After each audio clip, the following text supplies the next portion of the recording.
Well, good morning.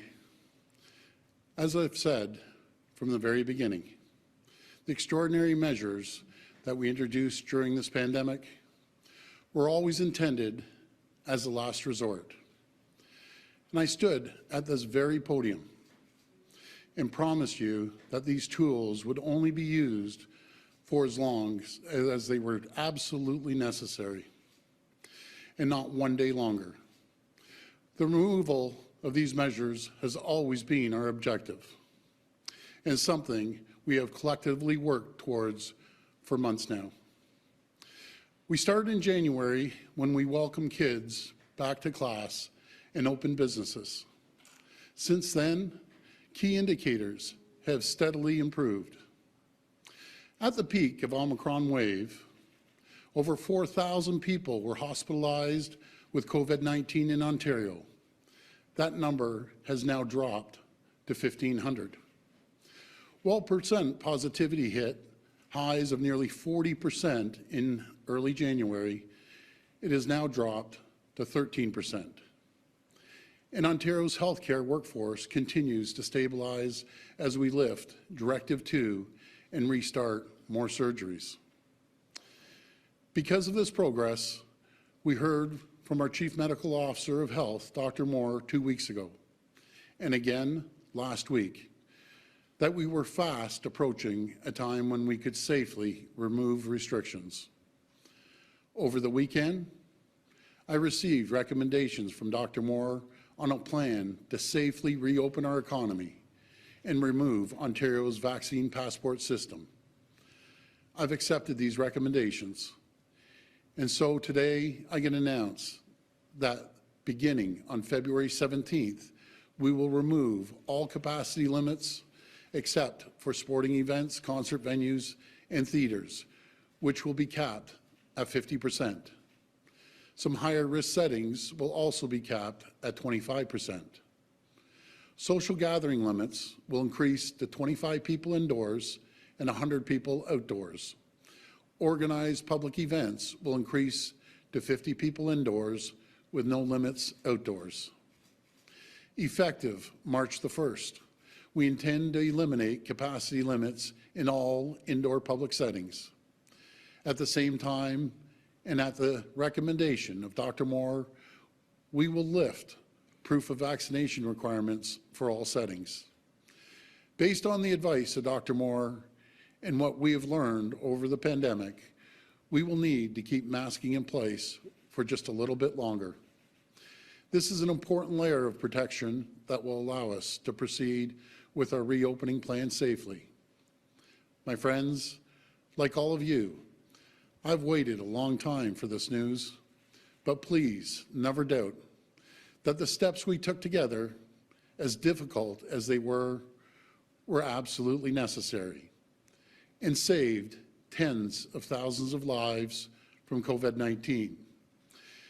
And we're here today, we're able to take this step now because of each and every one of you, because of our nurses, our doctors, hospital workers, because of every single person who volunteered in a vaccine clinic, and every single person who played a part in this fight. And let me be very clear, we're moving in this direction because it's safe to do so. Today's announcement is not because of what's happening in Ottawa or Windsor, but despite it. On Friday morning, I made the difficult decision to declare a state of emergency in Ontario. The police now have every single tool they need. They have every resource available to them. And we've made progress since speaking to you last time. I want to thank our police forces for their efforts over the weekend. The blockade at our border in Windsor has now come to an end. The Ambassador Bridge has reopened. We have managed the situation at the Blue Water border crossing in Sarnia. Toronto Police Services have successfully contained a second weekend of protest in Toronto. And while Ottawa remains a more complex situation involving municipal, provincial, and federal law enforcement, all three levels of government are focused on ending the illegal occupation. To those who are still there, to those of you who are there with the sole objective of causing disruption and chaos, there'll be serious consequences for this lawless activity. We will continue to raise the consequences against those who are holding millions of jobs and people hostage. A number of personal vehicles were seized over the weekend, and those seizures will continue. Let me be clear. If you choose to use your vehicle to create chaos, you will lose that vehicle and your license, plain and simple. To our brave women and men in uniform, thank you for your service. Thank you for making us of the special powers we have authorized to manage the situation over the weekend. My friends, I know that this period has been one of the most divisive times in our history. And one of the hardest things about this pandemic is the way it's fractured us as a society. Differing views about government policies, the limits of personal freedoms, different views about vaccines, public health measures, and what steps are necessary. All of it has polarized us in a way that we could have never imagined. I've experienced this in my own family. It's been one of the hardest things my family and I have ever gone through. But for all of this, I can still take comfort in knowing that there remains so much that unites us. There's so much that still holds us together, and I take comfort in knowing that this awful pandemic will soon be behind us. And as hard as this period has been, time will heal this pain. And we will come out on the other end of this ordeal stronger, more resilient, and more united as Canadians. Thank you, and God bless the people of Ontario. We'll go to the phone line for questions. Just a reminder, it's one question, one follow-up. First question, please. Your first question comes from Chris Rishowie with the Toronto Star. Please go ahead. Hi, Chris. Oh, hi. Hi there. Thanks for taking my questions. I'm just wondering if you can be a bit more specific about the masking mandate. What kind of things will you be looking at in order for that to happen, for it to be dropped? Yeah, I'll pass that over to Dr. Moore.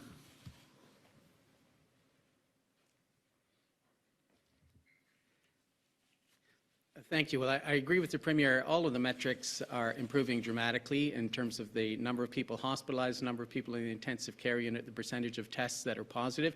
So we'll continue to monitor those data sets as well as the ongoing availability of PCR to make a decision on masking. As you know, we've always moved public health measures in a staged, phased, and evidence-based approach. So we're opening up on the 17th, again on the 1st, and after that time period, typically 2 weeks thereafter, we'll review all of the data and make further decisions on any other public health measures. Follow-up? Yes, thank you. Premier, I'm just wondering if you can talk a little bit about how you feel about the federal government using the Emergencies Act.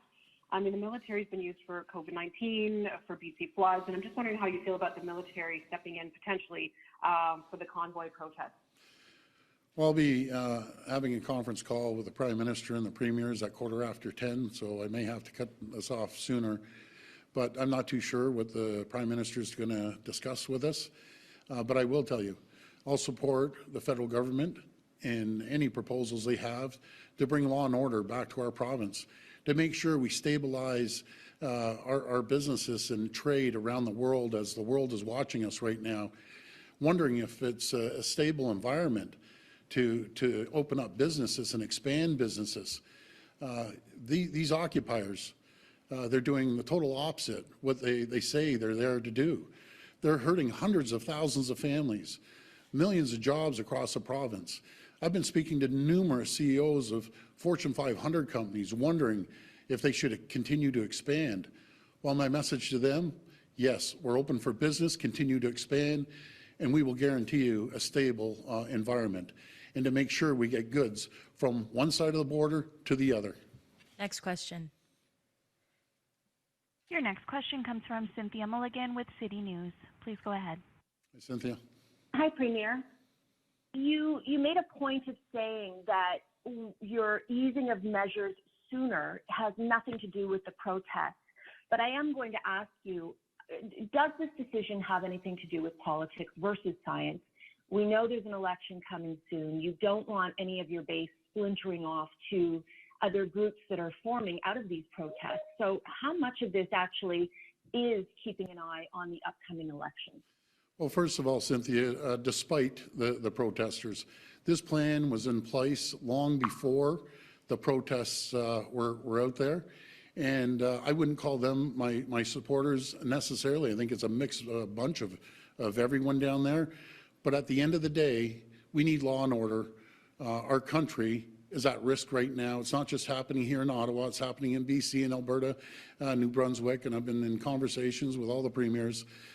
This is unacceptable. We won't accept it. We're going to move forward. We're going to make sure that we get back to normal as quickly as possible. Again, despite the occupations, we're going to continue focusing on making sure that we have a safe environment for companies to do business and trade here in Ontario. Follow-up? And yet, Premier, our major trade route was very much impacted and halted the last few days. This question is from my colleague, Adrian Gabriel, and he wants to know, with so many border cities in this province that are key economic shipping points, what are you doing right now to ensure that our borders aren't taken hostage again? Well, we've stabilized the Ambassador Bridge with a great work of our OPP and all other police agencies right across the province. We're working collaboratively with the municipal police and federal authorities as well. And we're going to make sure those borders are secure, that vehicles and trucks and transports and people can get across the border peacefully. I'm not going to tolerate anarchy at our borders or anywhere else. We need to get back to business. Next question. Your next question comes from Allison Jones with the Canadian Press. Please go ahead. Hi, Allison. Oh, hi, Premier. I'm wondering if you support the protesters' cause, if not their methods? You've talked many times before about how you were hesitant to enact the vaccine mandates and certificates. Now you're announcing their end. Do you agree with the protesters' cause? Well, first of all, through the advice of Dr. Moore, we accepted the passports, and through the advice of Dr. Moore, we're going to get rid of the passports. I understand it's frustrating for everyone, but there's a level of frustration that you can go out there, peacefully protest, but when you start occupying borders, international trade corridors, it's game over. There's zero tolerance for that. Now you're putting people into jeopardy at hundreds of thousands of jobs. Plants were ready to close. I can't even begin to explain how serious this is. The world is watching, and we're going to make sure we tell the world. Again, as I said earlier, Ontario is open for business. We won't tolerate anything, especially insurrections, occupying areas. Unacceptable, and I know the vast majority of Canadians agree with that. Follow-up? Yes, thank you. You're announcing the end to the vaccine certificate system. What about vaccine mandates like in workplaces, such as long-term care? Is that going to stay in place? Yes, well, we have the mandates for the 2 doses. We're going to keep that in place. We want to make sure we secure areas for our most vulnerable. And our most vulnerable are in long-term care, they're in seniors' homes, and they're in hospitals as well. And since we've done that, the numbers have come down, as Dr. Moore said. We're ramping up the surgeries again. We're stabilizing the hospitals. The percent positivity has gone from 40 down to 13%. So because of the hard work that everyone's done, we're seeing movement in a positive way. Next question. Your next question comes from Jeff Gray with the Globe and Mail. Please go ahead. Hi, Jeff. Oh, thanks. Hi, Premier. I wanted to ask you, you mentioned more consequences possibly for people that are disobeying the rules, disobeying the law in Ottawa. There's a lot of concern in Ottawa, I think, about the police not just being unable to handle the protest, the situation there, but concerns about sympathies that the officers might have with protesters. There's been videos that have come up of OPP officers as well. Do you have any concerns? Do you have confidence in the police force's ability to handle this protest? I have 100% confidence in our municipal police officers, provincial and federal. They've done a very, very good job considering the situation they've been thrown into. It's a very fragile situation, especially when they have children at these protests. And I encourage everyone, please, take your kids home. That is the best advice I could ever give you. Please take your kids home and please end these protests. You know, we're moving forward as a province, as a country, and this chaos is not going to be tolerated. I can promise you that. So let's all work together. Let's all get back to normal together and unite this province and unite this country. Follow-up? Just switching gears just to the vaccine passport. The other option, which some have called for, is extending it to the 3 doses at some point. Can you explain why that wasn't the path you went down? Well, first of all, we're seeing a decline, as I said, in hospitalizations, and I just don't want to repeat everything I just mentioned, but I think we're going in the right direction, and I'm confident if we continue moving down this path, there won't be a reason for it. And I'll pass it to Dr. Moore. Thank you.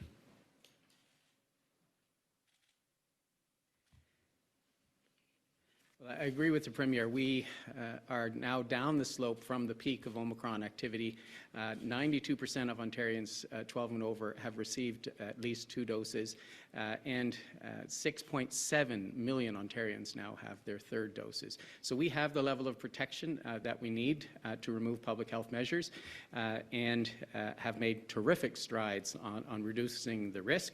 Our health system is in a much better position now. We have 1,369 people in hospital today from COVID-19, 394 in our intensive care unit. Our decisions have been data-driven. Our numbers show how Ontarian sacrifices have limited the spread of this virus. Our vaccination numbers speak for themselves. And as a result, we no longer need the proof of vaccination. It served its purpose. I thank all the businesses and communities that have used it, as well as all the citizens that have shown their QR codes and their passports. But in our estimation, given where we are in the epidemic, as of March 1st, it will no longer be necessary. Last question. Your last question comes from Natasha MacDonald with Radio Canada. Please go. Hi, Natasha. Hi, Premier. You say you have full confidence in the police, but this weekend residents were using their own bodies to stop trucks. There was a hot tub on Wellington Street. What's your understanding of why Ottawa police are not enforcing the state of emergency orders that you declared on Friday? Well, again, you know, it's a little different situation on the bridges opposed to Ottawa. It's a little more complicated. We're working collaboratively with the Ottawa Police, the OPP, and RCMP. But I'm really confident. I'm confident that we're going to be able to move forward. I'm really hoping that the people that are occupying Ottawa are going to move on. It's unacceptable that they have 1 million people held hostage right now. And again, I can't stress it enough. We won't tolerate it. We've given the police the tools to do their job. And again, I have confidence that they'll do that job. Follow-up? But if that doesn't happen, is Ontario going to ask Justin Trudeau to invoke a federal declaration of emergency? And are you planning on talking about that in your meeting with the Prime Minister this morning?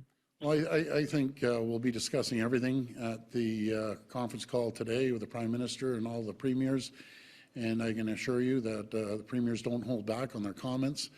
But at the end of the day, all the premiers agree with one thing. We cannot we cannot have people creating chaos at our borders, interrupting trade with the rest of the world. It won't be tolerated. and we'll make sure we take care of it. But my message to anyone, the protesters, occupiers, this has to come to an end, and it has to come to an end real quick. And if it doesn't come to an end, you're going to have serious consequences. You'll lose your license for life. You're going to lose your car indefinitely.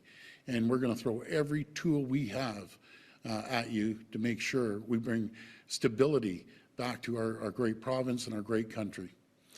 I just want to thank everyone. God bless the people of Ontario and Canada. We're moving in the right direction, and we will get through this together. Thank you. Thanks, everyone.